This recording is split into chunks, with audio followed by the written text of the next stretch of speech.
ये पुलिस भी किस तरीके से यहाँ के एडमिनिस्ट्रेशन से, यहाँ की एनटी की एजेंसी से मिली हुई है, वो साफ साफ दिखने हमें मिल सकता है। आज वोट डे है जब हम यहाँ पे आए हैं थाने में, और यहाँ पे भी ये लोग हमारी एफआईआर रजिस्टर करने को रेडी नहीं है। या तो ये फालतू में बैठे हुए हैं, इन्हें कानून की नॉलेज नहीं है, सीआरपीसी की नॉलेज नहीं है कि आप बिना एफआईआर किए इन्वेस्टिगेशन कर रहे हैं। तो और हम पिछले 3-4 घंटे से यहाँ पर बैठे हैं पुलिस स्टेशन के बाहर, ना ही वो बाहर आए, उनको ना ही कुछ फर्क पड़ता है कि ये स्कैम तो हर साल का है। ये हर साल ऐसे ऐसे स्कैम होते हैं, तो इसमें हम कुछ नहीं कर सकते। हर साल स्कैम होते हैं। आप जाके चाहे व्यापार में स्कैम देख लीजिए, 1-2 स्कैमों के नाम और गिनवाए उन्होंने। ये तो हर साल होते हैं और ये आम बात है। अमरजीत कुमार सिंह। तो क्या क्या समस्याओं को लेकर आज थाने के बाहर आप लोग बैठे हैं? ये हम लोग तीसरी बार थाने के पास आए हैं, और रिटर्न में हम लोगों ने 2 बार दे रखा है। फर्स्ट टाइम हम लोगों ने 3 जनवरी को रिटर्न में दिया एफआईआर करने के लिए, जो कि ड्यू एलएलबी और एलएम 2022 का एंट्रेंस हुआ था। वो पूरी की पूरी तरीके से एग्ज़ाम्स जो था वो बिक चुका था। मतलब सेंटर पे ही जो सेंटर वाले थे और बाकी लोग मिलकर के उसको सेट कर दिए थे। वहाँ पर स्टूडेंट का स्क्रीनशॉट है जो कि लैपटॉप पे एग्ज़ाम दे रहा है, जबकि लैपटॉप अलाउड ही नहीं होता है। और लैपटॉप के अलावा भी क्वेश्चन का स्क्रीनशॉट बाहर कैसे आया, क्योंकि मोबाइल ले जाना तो अलाउ होता नहीं है। कोई सेंटर वाले ने अगर स्क्रीनशॉट लेके या फ़ोटो लेके भेजा है तो जाहिर सी बात है उसकी जांच होनी चाहिए और उस पर कार्रवाई होनी चाहिए। और जो ड्यू एलएलबी और एलएलएम में मेहनत करने वाले स्टूडेंट थे, उनका कटअप में नाम नहीं आया, क्योंकि जो एग्ज़ाम था वो लीक हो चुका था। और इससे जो लोग मेहनत नहीं किए हैं वो लोग एग्ज़ाम टॉप किए हैं। बहुत सारे लोग जो है 300 से ऊपर मार्क्स लेके आए हैं। तो हमें ये दिक्कत नहीं है कि वो क्यों 300 से ऊपर लेके आए हैं, टॉप किए हैं। हमारा मांग ये है कि इसकी जांच हो और जो लोग भी इसमें पाए जाएं उन पर उचित कार्रवाई किया जाए। और इसी को लेकर के हम लोगों ने पुलिस से बार बार ये कह रहे हैं कि एफआईआर कीजिए, लेकिन पुलिस भी नहीं कर रही है। और संदेह है कि शायद पुलिस भी उन लोगों से बातचीत में है, क्योंकि जो कॉग्निजेबल ऑफेंस होता है उसमें ललिता कुमारी की जजमेंट के हिसाब से, जो कि कल आईओ साहब ने बोल रहे थे कि एफआईआर करना मैंडेटरी है, लेकिन पुलिस जानबूझ के इसको डिले कर रही है बिना किसी कारणवश। अगर पुलिस को प्रिलिमिनरी इंक्वायरी भी करना है तो हम लोगों ने 3 जनवरी को इसको दिया रिटर्न में। 3 जनवरी से लेकर आज जो है 17 हो गया, 17 जनवरी हो गया, अभी तक कुछ नहीं हुआ है, उसका कोई रिपोर्ट नहीं है। तो पुलिस बिल्कुल ही अक्यूज से मिली जुली लगती है, ऐसा संदेह है। अगर मिली जुली नहीं है तो उसको जांच करना चाहिए। तो अब तक कितने मतलब कहाँ आप लोग जा चुके हैं इस मांग को लेकर? हम लोगों ने एसएचओ को दिया है, प्लस अपने डीन फैकल्टी ऑफ लॉ को दिए हैं, एडमिशन ब्रांच को दिए हैं, वीसी को दिए हैं, एनटीए को भेजे हैं पोस्ट बाय पोस्ट।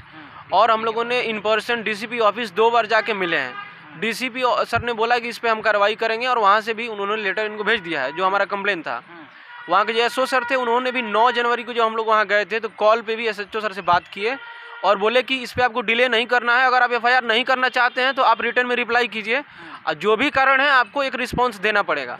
लेकिन थाने की तरफ से कोई पॉजिटिव रिस्पांस नहीं मिल रहा है। कल यहाँ के आईओ जो इसमें नियुक्त किए गए हैं, अब बिना एफआईआर किए कैसे आईओ नियुक्त हुए हैं अब थाना ही समझता है। उसमें जो है जो हीरा उनका नाम है, जब हम लोग आए और बोले कि हम लोग या तो आपको रिटर्न में आंसर करना चाहते हैं, आप क्वेश्चन रिटर्न में दीजिए, और नहीं तो पूरे क्वेश्चन और आंसर का वीडियो रिकॉर्डिंग करना चाहते हैं।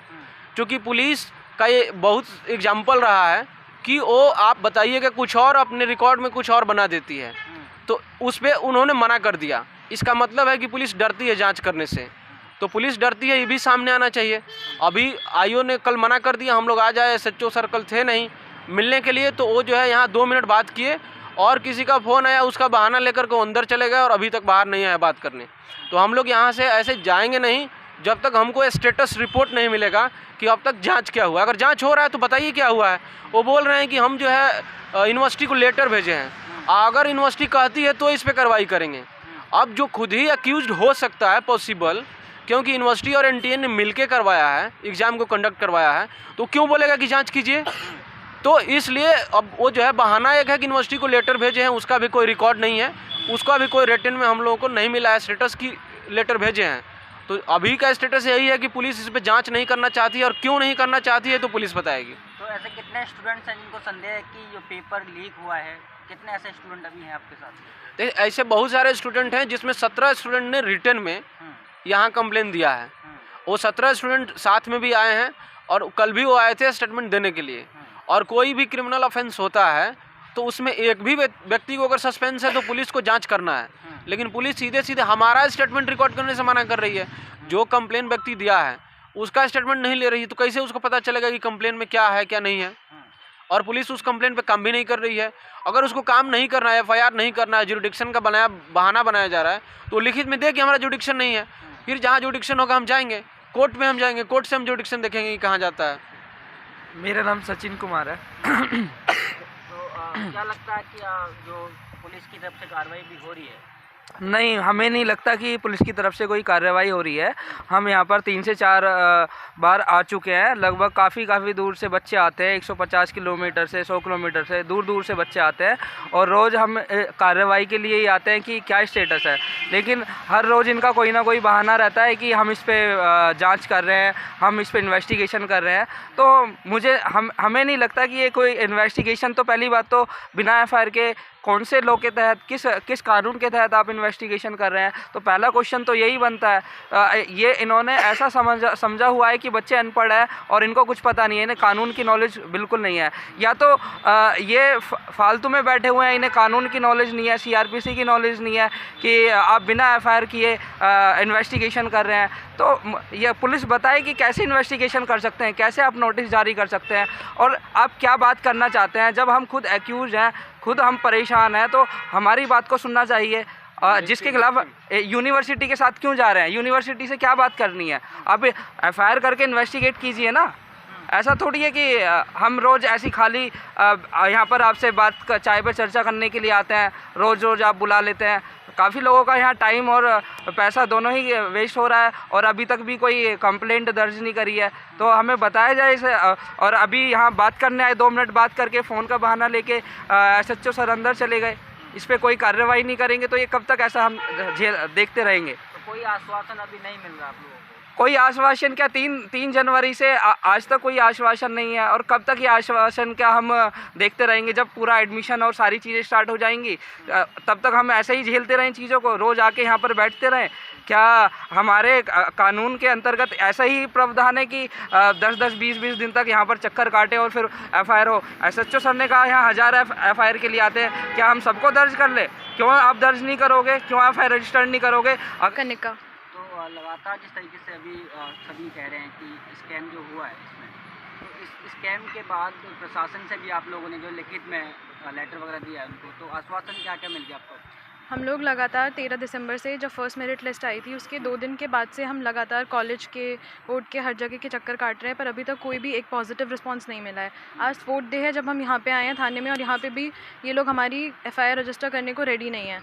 मतलब पता नहीं, मतलब इनको दिख नहीं रहा या जो भी चीज़ है कि ऐसा कैसे हो सकता है कि जब पहले कुछ 20 बच्चे मुश्किल से 300 प्लस नंबर लाते थे 400 के पेपर में, अब बहुत ज़्यादा मतलब नंबर बढ़ गया है, इतना ज़्यादा ऐसे 260 के आसपास बच्चे हैं जो लेके आ रहे हैं। तो ये पॉसिबल तो नहीं है, ये कोई नॉर्मल चीज़ तो है नहीं कि ये कोई ऐसा हलवा पेपर तो आया नहीं था कि जो एकदम से ऐसा हो जाए कि इतने बच्चे इतने ज़्यादा मार्क्स लाने लग जाएंगे एक ही साल में, इतने ज़्यादा तो नहीं हो सकता। तो यही चीज़ है। और यहाँ पे भी हम 3रा दिन हो गया आ रहे हैं, कुछ नहीं हो रहा, कोई एफआईआर के लिए बहाने बना के जा रहे हैं, बस कुछ भी नहीं है। हमें किसी आश्वासन अभी जो है थाने से नहीं मिला एफआईआर के लिए बस बोला गया है कि अभी हम इन्वेस्टिगेशन के लिए बात कर रहे हैं कॉलेज में, पर अभी तक उसका कोई पॉजिटिव रिस्पांस तो है नहीं। तो क्या नाम है आपका? मेरा नाम कार्तिक कौशिक है। हाँ, तो आप भी एक जो है लॉ के जो आपने एस्पिरेंट थे? मैं भी एस्पिरेंट हूँ, मैंने भी एग्ज़ाम दिया था और मैं भी इस चीज़ से लिए पीड़ित हूँ। हम यहाँ पे मोरिस नगर थाने में कम से कम 2-3 बार आ चुके हैं और इनको रिमाइंडर भी दिया है, रिसीविंग भी लिया है, और ये बार बार बोलते हैं कि एफआईआर अब होगी। इनका पता नहीं क्या खेल चल रहा है अंदर, ये सब समझ के बाहर है। ये तो वही लोग बताएंगे, SHO साहब ही बताएंगे कि मतलब एफआईआर आगे क्या होगी, क्या कार्रवाई वो लोग करेंगे और कब करेंगे। तो कैसा लगता है आपको कि एग्ज़ाम जो लीक हुआ है, धांधलीबाजी किस तरीके से आपको लग रही है? जैसे अमरजीत भाई ने अभी बताया था कि जो वहाँ पे लैपटॉप की जो हमारे पास स्क्रीनशॉट है, फ़ोटो है, वहाँ पे सेंटर के अंदर जो है कैमरा ले जाना अलाउ नहीं है पहली बात तो वहाँ से वो फ़ोटो आया कहाँ से, इसके लिए इन्वेस्टिगेशन करे, और जब इन्वेस्टिगेशन करेगा वो खुद से खुद साबित हो जाएगा कि ये कहाँ से आई है। सबसे मेन बात है कि एफआईआर करे और इस चीज़ पे इन्वेस्टिगेशन करे। तो आपकी पहली और आखिरी मांग एफआईआर ही है जो नहीं होती? नहीं, अभी स्टार्टिंग एफआईआर से किया है, आगे देखेंगे अपना डिजर्विंग कैंडिडेट है उनको एडमिशन दिलाएंगे। स्टार्टिंग एफआईआर से किया हम लोगों ने। क्या नाम है आपका? मेरा नाम आशुतोष है और मैं यहाँ दिल्ली यूनिवर्सिटी का स्टूडेंट हूँ। तो आशुतोष जी, क्या लगता है कि लगातार दिल्ली यूनिवर्सिटी से ऐसी खबरें बाहर आती हैं, कभी पेपर लीक की खबर आती है, तो कभी किसी छात्र के साथ जो है अपराध होता है, ऐसे मतलब तमाम खबरें जो हैं यूनिवर्सिटी से बाहर आ रही हैं, तो ये क्या लगातार जिस तरीके से शिक्षा पर अटैक हो रहा है, ये बात आज की नहीं है। चाहे कोई सा भी एग्ज़ाम हो, जब से एनटीए के हाथों में ये पूरा एंट्रेंस एग्ज़ाम का जिम्मेदारी दी गई है। एनटीए क्या एक प्राइवेट एजेंसी है जिसको नेशनलाइज जिसको गवर्नमेंट एक कॉन्ट्रैक्ट बेस पे रखा हुआ है। तो वो किस तरीके से मुनाफेखोरी के लिए जस्ट और अपने प्रॉफिट के लिए एंट्रेंस एग्ज़ाम लगातार लीक करा रही है। उससे क्या होता है कि पैसे वाले लोग एंट्रेंस एग्ज़ाम में पास कर लेते हैं, वो लोग एडमिशन ले लेते हैं, और जो पब्लिक फंडेड यूनिवर्सिटी का जो सच में एक फेस है कि वहाँ पर वो स्टूडेंट जाएं जिनको सच में बहुत ज़्यादा दिक्कतें होती हैं। अब इसका दिल्ली यूनिवर्सिटी एक ऐसी यूनिवर्सिटी है जहाँ पर अलग अलग तबके से लोग आते हैं।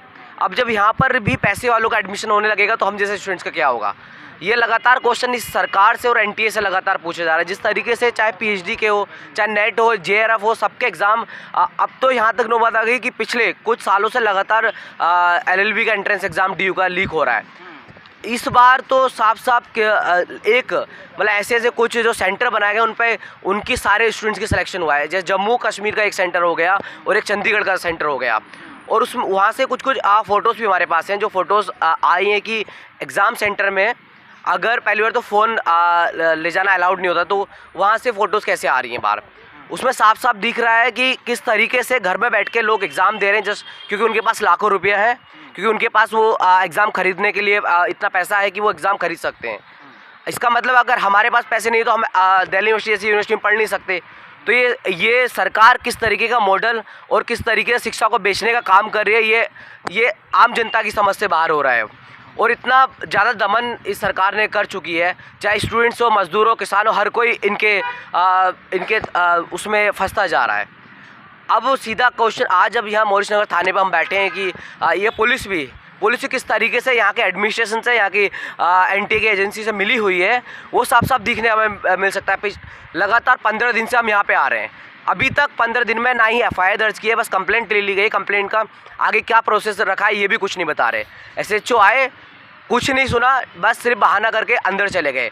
और हम पिछले 3-4 घंटे से यहाँ पर बैठे हैं पुलिस स्टेशन के बाहर, ना ही वो बाहर आए, उनको ना ही कुछ फ़र्क पड़ता है। स्टूडेंट्स यहाँ पे पिछले लगातार 2-3 महीने से आ रहे हैं और बहुत दूर से 300 किलोमीटर यूपी से एमपी से स्टूडेंट्स आ रहे हैं, बागपत से, सोनीपत से, यहाँ से इतनी दूर से स्टूडेंट्स आ रहे हैं। अब लगातार ये वो स्टूडेंट्स हैं जो ये एंट्रेंस एग्ज़ाम तो खरीद नहीं सकते, अपनी मेहनत से एंट्रेंस एग्ज़ाम दिया है। अब जब मेहनत से एंट्रेंस एग्ज़ाम देंगे तो सबको लगता है कि उनका पूरा एक कैरियर बर्बाद हो रहा है।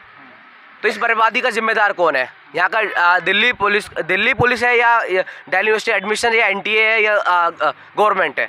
मैं तो कहूँगा ये चारों किस तरीके से मेल झोल खा के, पैसा खा के बैठे हैं, ये साफ दिख रहा है इसमें। और ये अब तो सीधा जब तक एफआईआर नहीं होगी तब तक हम उठेंगे नहीं और बैठे हैं। मेरा नाम सनी कुमार है। तो क्या लगता है आप एफआईआर होगी या नहीं होगी?